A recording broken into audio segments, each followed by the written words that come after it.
Il n'y a aucune solution possible à Fukushima comme à Tchernobyl. Donc ce chancre va continuer à répandre la radioactivité doucement, comme ça, pendant des années, comme le pétrole dans le golfe du Mexique, avant qu'on trouve une solution. On ne peut pas mettre de sarcophage comme à Tchernobyl. C'est impossible, c'est un peu long à expliquer pourquoi. Donc ils doivent retirer le combustible. Retirer du combustible? On tire une barre de combustible usé et tout le monde est mort dans les alentours. Mais comment ils vont faire? Comment ils vont faire pour retirer du combustible de 4 réacteurs engorgés de gravats? Ça va mettre des années. Pendant des années, ça va répandre du césium dans l'hémisphère nord. Pète encore une centrale quelque part, et le taux de césium qui continue à augmenter. Oui, mais quoi, on veut que la Terre soit remplie de mutants, c'est quoi cette histoire? Donc, il faut donner du sens à ce qui est arrivé à Fukushima. La souffrance des Japonais n'a de sens que si nous prenons conscience que c'est dangereux et si nous agissons. Si nous agissons ici pour nous transformer, nous donnons du sens à ce qui...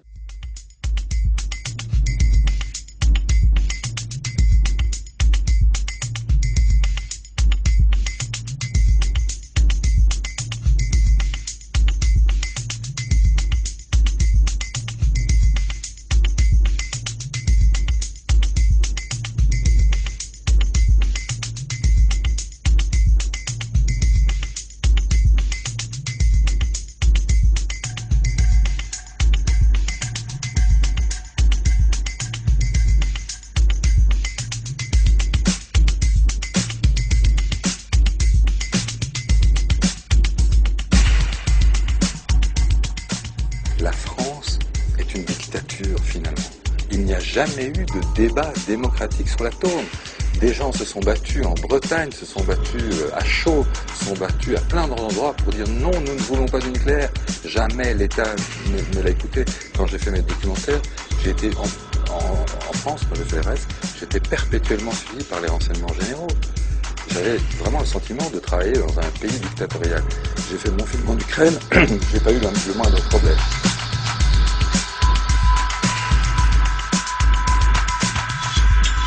Le seul moteur, entre guillemets, à énergie libre, qui est fabriqué en grande série, c'est le moteur japonais Minato, dont parle toute la presse alternative dans ce domaine.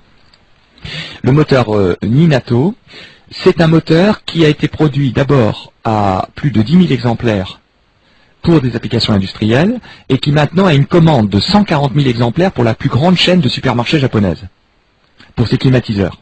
Alors j'explique, c'est un moteur qui est fait avec des aimants, en fait, et ces aimants sont très astucieusement utilisés, ils sont en biais, si vous voulez, enfin je ne vais pas vous expliquer sans images, c'est pas possible. Mais là, référez-vous à Top Secret, à Nexus et à ces magazines qui ont décrit en détail ces moteurs. Ou bien, allez sur le site de Nodin et vous aurez tous les liens pour voir décrit ce moteur. Vous aurez de très belles images par ordinateur, vous comprendrez, même si vous êtes totalement imperméable à la mécanique. Bon. Donc ce moteur de Minato, il faut savoir que vous consommez quelques milliwatts pour simplement commuter les aimants. C'est des petits circuits électroniques qui font des commutations, comme des petits relais. Donc c'est la seule énergie qu'ils consomment, parce que c'est les aimants qu'ils font tourner en permanence. Alors c'est fabuleux, parce qu'en fait, ils consomment rien, quoi, quasiment. Et ces moteurs, en fait, peuvent atteindre de hautes puissances. Minato a dit lui-même qu'on pourrait imaginer des moteurs de 100 ou 200 chevaux. Peut-être pas de 1000 ou 10 000 chevaux, parce que là, il faudrait des super aimants, là, ça commencerait à être très cher. Mais, par exemple, des puissances entre 20 et 100 chevaux sont tout à fait réalistes.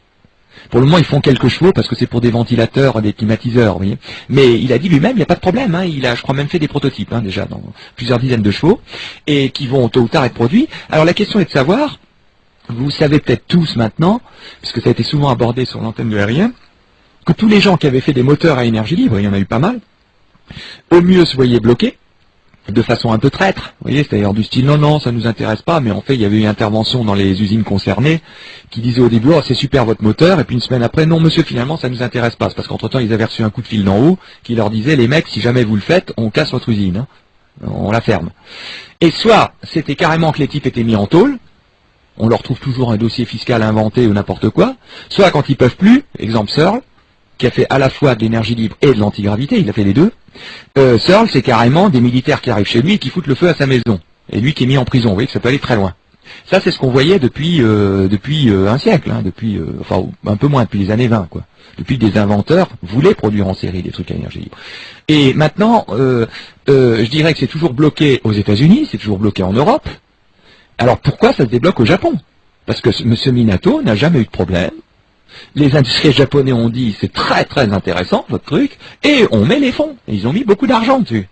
Bah, pour produire 140 000 moteurs, ça veut dire déjà que vous faites une grosse usine hein, pour les produire. Surtout que c'est des moteurs de haute précision, c'est-à-dire que c'est pas des petits trucs vulgaires, hein, c'est des moteurs qui sont comparables en qualité aux meilleurs moteurs électriques industriels de haute précision. Donc c'est de la grosse industrie, si vous voulez, précise. Et alors, ce qui est très intéressant, c'est que moi j'aurais une hypothèse de réponse. Elle vaut ce qu'elle vaut, c'est une hypothèse. Hein. Alors là, il n'y a pas de Jean-Marc Roder faisant de la physique ou autre qui compte. Hein. Ça, c'est comme vous ou moi. Hein.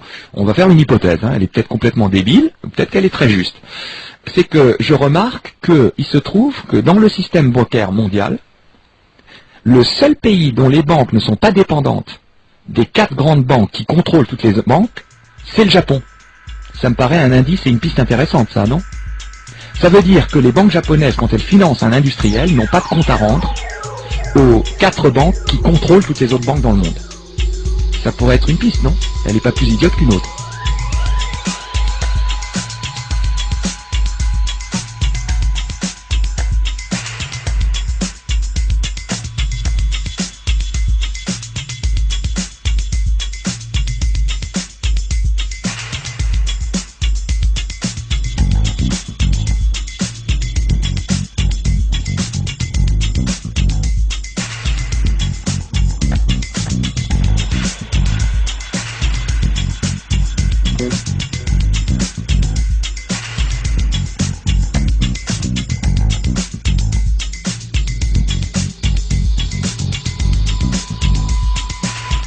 Les Français vont devoir bouger, parce que près des petites centrales là, enfin près des centrales qui sont disséminées partout en France, il y a des gens qui commencent à avoir peur, à commencer par les travailleurs, les riverains des centrales. Les Parisiens, ils se rendent compte de rien. Ils allument leur lumière, ils se rendent compte de rien, parce que les centrales sont loin. Mais Nogent, c'est tout près. Hein. Un accident à Nogent, il faut évacuer Paris. C'est la fin de la France. Et le tourisme est une des plus grandes rentrées financières de la France. Et déjà, il y a 24 départements français contaminés au yellow cake dû aux fabrications des bombes nucléaires du général de Gaulle. Il faut quand même le dire. Un jour, les Européens vont avoir peur d'aller en France. Hein. Jusqu'en 85, les centrales françaises étaient sûres. Elles étaient sûres. Mais les arrêts de tranche, donc le moment où on arrête une centrale pour en faire la maintenance, durait à l'époque 5 à 6 semaines. Actuellement, elle dure 3 semaines. Vous savez que les directeurs de centrales, quand ils se réunissent à Paris, ceux qui ont eu les arrêts de tranche, enfin le taux d'exploitation de la centrale le plus grand, ils pavanent. Ouais, moi j'ai eu un cadet de 90% ou 95%. Ils font des concours entre eux pour savoir quelle est la centrale qui s'arrête le moins longtemps. Mais attendez, ils devraient faire des concours pour savoir quelle est la centrale la plus sûre. Ils sont devenus fous. Et bientôt, la France risque de faire un tournant et de partir vers les surgénérateurs pour brûler le plutonium qu'elle a accumulé. Mais un surgénérateur est une machine, mais incroyablement plus dangereuse encore que les centrales actuelles, refroidie au sodium, qui explose au contact de l'eau, qui brûle au contact de l'air, avec des pressions beaucoup plus grandes. C'est la folie furieuse.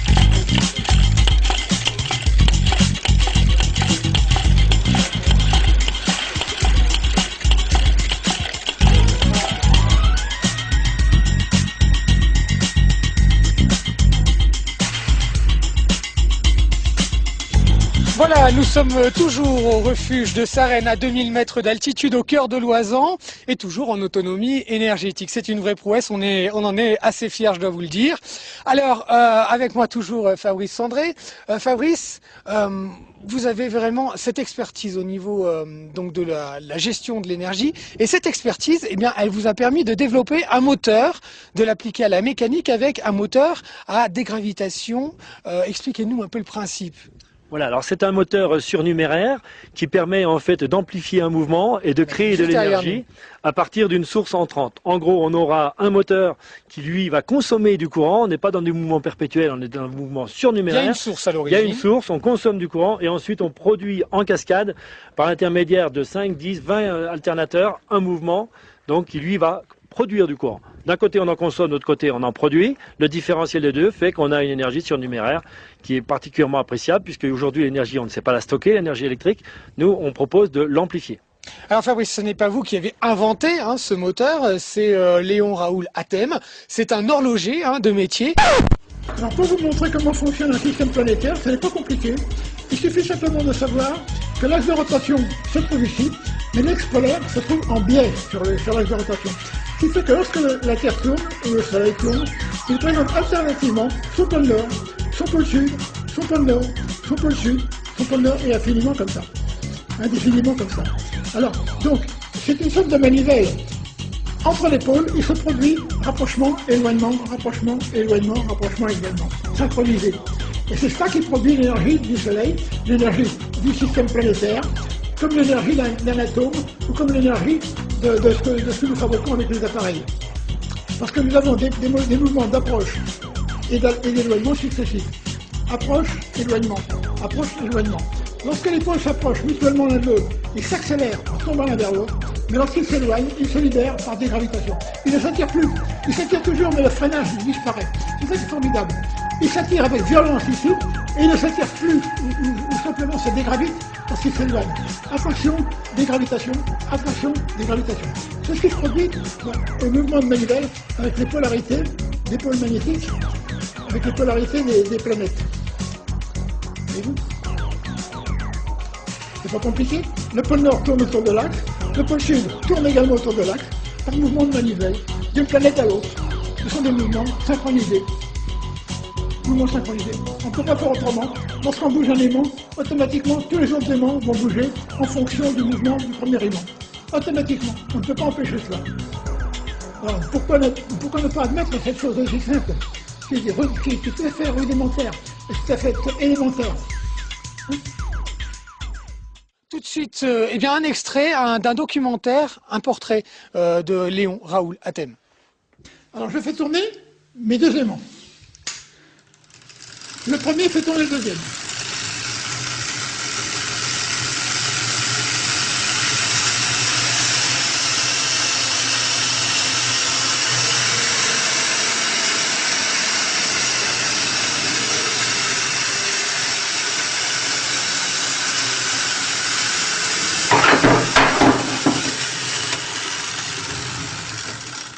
Alors cette démonstration prouve que, avec mon tracteur, j'emporte un poids ici qui est l'équivalent d'à peu près 50 kg de tirage, de charge.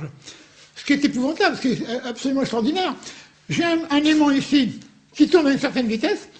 Simplement, par champ magnétique, il entraîne un deuxième aimant qui tourne à la même vitesse en rotation synchronisée. Et alors qu'il ne doit pas produire d'énergie, il emporte avec lui 50 kg de charge. Et en montant une cote à 5%, alors mon but à moi, c'est précisément de construire pour l'avenir des voitures qui vont permettre de rouler en rechargeant automatiquement les batteries en cours d'utilisation. C'est-à-dire que nous allons pouvoir, avec un système non pas similaire, mais disons copier un petit peu là-dessus quand même, avec des aimants qui vont tourner en synchronisme, nous allons pouvoir produire de l'énergie et donc recharger des batteries gratuitement dans des voitures, et donc sans passer à la pompe, on aura une voiture magnétique ou magnéto-électrique, c'est-à-dire une voiture qui est foncièrement magnétique, qui va pouvoir produire de l'énergie gratuitement.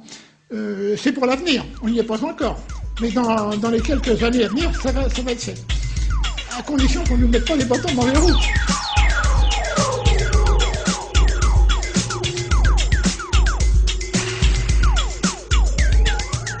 On ne peut plus, l'humanité ne peut plus se permettre un accident. Et alors on peut dire, ouais, c'est la faute des politiques, c'est la faute de ceci, là. Je pense que c'est notre faute à nous. Quand on allume la lumière, il n'y a personne qui s'imagine que 8 fois sur 10, quand on allume la lumière, 8 reportages sur 10 que vous faites, c'est grâce aux invisibles des centrales. Il faut apporter un peu d'attention à ces gens pour que nous soyons en sûreté. Et pour l'instant, ils vont mal, ils essayent de se faire entendre, d'obtenir un minimum de reconnaissance. Ils essayent d'obtenir des toilettes. Et ils ont même pas ça sur une centrale, quoi. Ils doivent sortir, faire des kilomètres pour les chier. Donc on chie au milieu des tuyaux. L'odeur de l'intérieur d'une centrale nucléaire en arrêt de tranche, c'est une odeur de pisse et de merde. C'est très rade et pâquerette, mais c'est la vérité. Les gars sont obligés de pisser au milieu des tuyaux et de chier au milieu des tuyaux. Enfin, allez, énergie propre.